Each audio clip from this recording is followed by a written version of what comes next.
Now that Ultron's return has been officially confirmed, let's talk about what exactly this means moving forward for the MCU. It's been nearly a decade since we last saw the MCU iteration of Marvel's most terrifying artificial intelligence program, and James Spader is now officially set to return in Vision Quest as the iconic character of Ultron. So let's talk about a few things here, such as where he's been this whole time, how he's coming back, what this means for Vision, and how this is going to be important moving forward. First, let's begin with why it's taken us 10 years to get the return of Ultron, with his last live-action appearance being the Age of Ultron. We know that in the comics, Ultron is notoriously difficult to kill, but this is something the Age of Ultron and his other appearances hasn't done very well, but they can fix this with Vision Quest. Since Ultron is a machine, his entire directive is comprised of code, which he can then upload to not just each of his individual bodies and drones, but to various virtual safe havens in the event of an imminent defeat. Each individual Ultron drone has Ultron's entire mind stored within it, and as long as just one of those bodies survives, then Ultron is able to reconstitute himself. Even if he doesn't, he can upload his code to the internet and store it somewhere in the cloud until the day comes when he's able to reassemble a new physical form. At the end of Age of Ultron, we know that Ultron was shut out of the internet by Vision, and this explains why he wasn't able to send himself anywhere during the Sokovia battle. But beyond the internet, there are plenty other explanations how Ultron could have survived. For one, we can't guarantee that every single Ultron sentry was found and deactivated, and in fact, we can all but confirm that this was not the case. In Spider-Man Homecoming, when Peter is picking through some of the equipment collected by Adrian Toomes, one of the items that he pulls out is the head of an Ultron sentry. Even though it doesn't seem to be active, it's entirely likely that all someone has to do is to turn this sentry on, and Ultron will technically be revived. Even if it's not this specific head, there is no telling how much wreckage from Sokovia may still house the dormant code of Ultron's objective, and all it would take was for one unknowing victim to power it up and release Ultron back onto the internet. In addition, we know that the main Ultron body was severely damaged by the combined efforts of Tony, Thor, and Vision, but Ultron was still conscious before he got decked by the Hulk. When we see Ultron next, he's inhabiting the body of a drone, after his confrontation with Scarlet Witch. But is it possible that there is some Ultron left in this original body? And this doesn't mean that Ultron's mind was completely destroyed. This is all to say that Ultron's return is going to be very easy to explain given what we know of his comic book counterpart, and we're actually quite surprised that he hasn't shown up a lot sooner. The next question that comes up as a result of this is what took him so long to reconstitute himself? Where has Ultron been this entire time?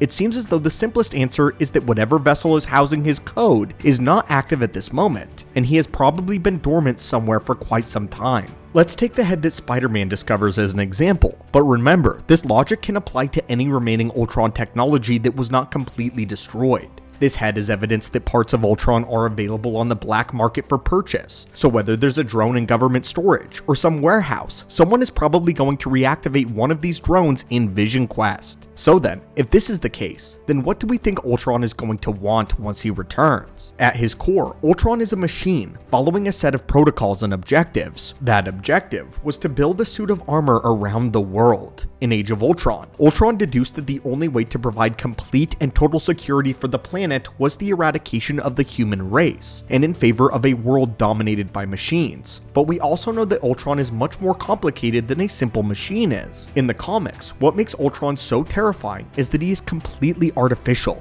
There are just certain human traits that are impossible to program into the lines of computer code. Ultron has no emotion or sentience, only a directive that is purely driven by logic without accounting for the nuances of the human condition. He is making decisions about humanity without being human, and he does so not to understand sophisticated human concepts like caring, but he does so because he believes that is what is best for the world. Therefore, if his directive is to end world hunger, and he calculates that if 1 billion people die, then hunger would ultimately be solved, then Ultron has no safeguards to stop him from taking this course of action. In the MCU though, this isn't entirely the case. Ultron is still artificial, but he has one key ingredient added to his creation in the MCU that the comic book counterpart never had, and that would be the Mind Stone's involvement. Ultron's exposure to the Mind Stone has given him a much more complicated view of the world that we see in the MCU. He seems to have much more emotional range than his comic book iteration does. Ultron can sympathize with people, understand the pain that he causes, and he can appeal to the human condition. His status as an artificial intelligence is much more ambiguous in the MCU, and the reason that we say this is because we are not able to question his ability to learn things that regular machines cannot. Comic Ultron would never be able to learn how to care about humanity, or at least how to have a much more nuanced view of them, but we're not confident that we can say the same thing about the MCU version of Ultron. Just to clarify, we don't think Ultron will have any sort of redemption. We don't believe he will end up being a hero in any capacity, just that he may be more morally and mentally complex of a villain moving forward. So if this is true, then what may we learn about the current state of the MCU since Ultron's been gone for the last decade? Is Ultron's objective still the same, or has it evolved? If his agenda is the same, then we know the stakes of Vision Quest will be global annihilation. But the landscape of the MCU is much different than it was all the way back in 2015. The Avengers are no more, and the world is still healing from the loss of half of all life in the universe and then its return. Falcon and the Winter Soldier gave us an up-close look at the logistical problems that come with relocating, housing, and reacclimating survivors of the blip with those that survived. We do not believe that Ultron will recycle his plan for global annihilation, and we hope that this time around his objective is a bit more complex, and we believe we have an idea that pulls a bit more influence from the comics that they could follow here. Let's go back to the example we mentioned just a minute ago about solving world hunger through genocide. What if Ultron tries to create a suit of armor around the world with an evolved perspective, one that is inspired by the unity of the Avengers, and he actually tries to protect people, but by solving these logistical problems, the GRC and Falcon and the Winter Soldier was working to reallocate resources to the blipped. So what if Ultron decides to take matters into his own hands with pure logic, and no emotion involved? What if Ultron tries to solve this problem? This would be closer in line with what Ultron would look like without the influence of the Mind Stone, like what his comic book counterpart looks like if Marvel ever wanted to shift the perception of Ultron for a brand new age of stories. Changing his objective like this would not only be a very easy way to explain Ultron, but would give us a fresh take on the character instead of rehashing what he did in Age of Ultron. This would give Ultron a more faithful adaptation, as long as Marvel explains it in a way that he's just computer code now, and that without the Mind Stone he is different for whatever reason.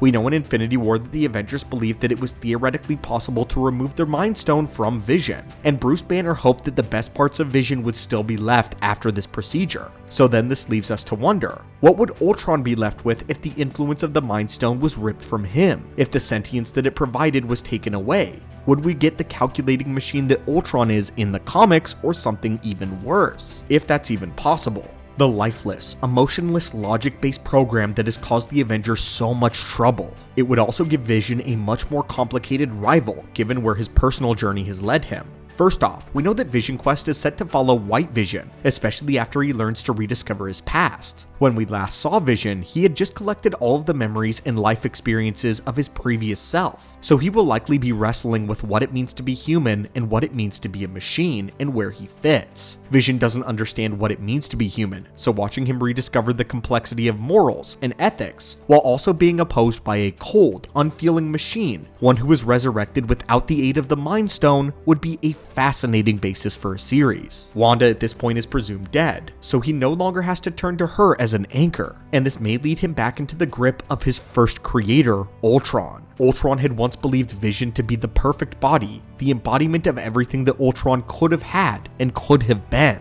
and this could be beckoning Ultron once again. He is a machine, created to follow and obey an unfeeling directive, and Ultron could be the avatar for this argument if Marvel ever wants to make some minor tweaks to his return. But anyway friends, what do you think of Ultron's return in Vision Quest? And what version of the character would you like to see? Is this an opportunity to get a comic-accurate Ultron? A character who, in our opinion, is far more interesting than the one that we got in Avengers 2. But anyway friends, what are your thoughts on Ultron's return? And are you excited to see what the MCU has to do with one of the Avengers' greatest threats? As always, Hulk smash that subscribe button for more Marvel lore and updates, and have a great day.